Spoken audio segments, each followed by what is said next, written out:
बगालिया जी के बच्चे की शादी समारोह में आया हूँ और बच्चे को आशीर्वाद देने के लिए शरीक है।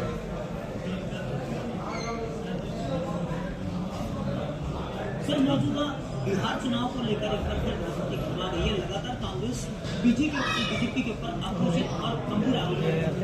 इधर वैसा सामने होती है, वैसा सामने जो कोई विजन के साथ, जिनका कोई विजन नहीं है, ये भारतीय जनता पार्टी और हमारी एनडीए गठबंधन है, वो एक विजन लेके काम करता है। आपने देखा होगा पिछले जब 11 साल पहले माननीय यशस्वी प्रधानमंत्री नरेंद्र मोदी जी देश के प्रमुख बने, उस समय से लेकर आज दिन तक जो इतने काम किए हैं, जो हमारा देश आर्थिक दृष्टि से 11वें नंबर पर था, वो आज चौथे पायदान पे आर्थिक दृष्टि से है।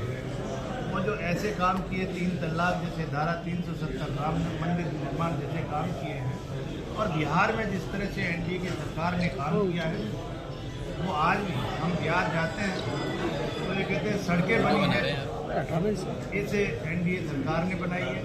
और जहाँ जितने डकैतियाँ, जितने गुंडे थे, वो उनसे भी आज जनता अपने आप को सुरक्षित महसूस कर रही है सरकार में।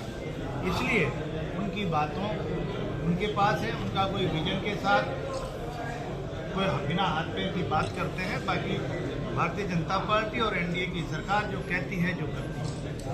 चुनाव को लेकर क्या सामने एक संस्कारवान पार्टी है और इस पार्टी का मेन उद्देश्य है भारत, हमारा देश, और उसी को लेकर हमारा कार्यकर्ता काम करता है और हमेशा जनता के बीच में काम करता है।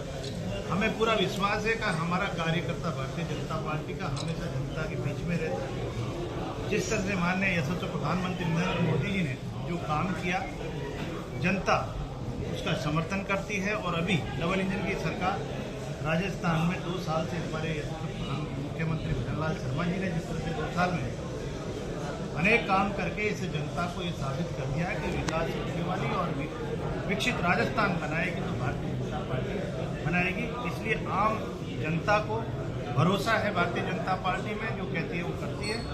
और जिस तरह से जनता का चुनाव मैं जो देख रहा हूँ, राजपुर आया था, बहुत अच्छे तरीके से वहाँ भारतीय जनता पार्टी का हमारा। सर, परिवहन विभाग आपके पास है, स्लीपर कोच वाले पिछले 2 दिन से सर हमारे यात्री उसमें सफ़र करते हैं, क्या उनको जलने दें? आप बताइए मुझे। तो अगर इस तरह की घटनाएं हो रही है और उनको हम उनके साथ हैं, क्योंकि उनके ऊपर भी वो भी इतने कटघरे में भी खड़े करते हैं, आर्थिक दृष्टि से उनको भी बहुत नुकसान होता है। और आम जन जो बेचारा सुरक्षित यात्रा करता है, वो भी सुरक्षित यात्रा नहीं करता और जल के मर जाता है। तो उसके लिए तो हमें सबको सोचना चाहिए कि हम उनको सुरक्षित यात्रा करवाएं।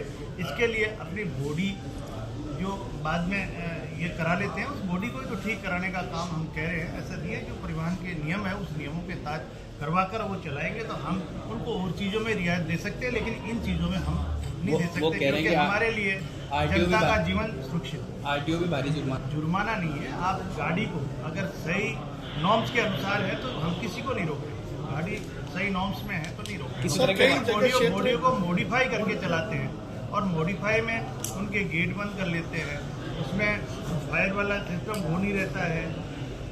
जिन गाड़ियों की 38 सीटर पास है वो 48 बना लेते हैं। तो इस तरह की कई खामियां हैं जिससे अब गैस सिलेंडर उन गाड़ियों में मिलता है, परिवहन जो करते हैं उन गाड़ियों में।